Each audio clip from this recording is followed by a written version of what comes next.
Hey, good morning everyone. I just want to make a quick video, and this morning the video is going to be about the book How to Invest in Real Estate. So it's the book that I'm working through right now, and I've had a few people kind of ask me for a few of the takeaways that I got from the book, and there for a while one of the biggest things I was getting from it was the kind of the stories at the end of each chapter, but one of the other things that I really found interesting and I really enjoyed was when they started digging into the numbers a little bit. So they have a few different calculations in there, and the one I really enjoyed was when they started talking about essentially the 70% rule for flipping, right? So it kind of gets into why it's a rule and not really something that you necessarily need to stick to as you go through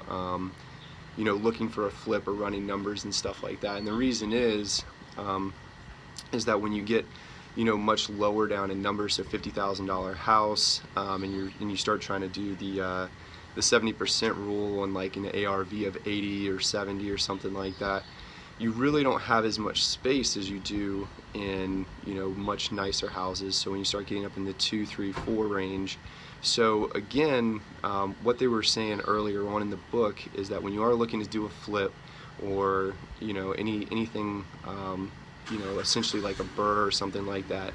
these rules are kind of more of guidelines, and they're not exactly something that you need to always stick to. So the flip formula that I kind of enjoyed that they left in the book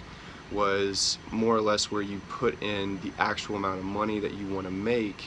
on the deal, and not exactly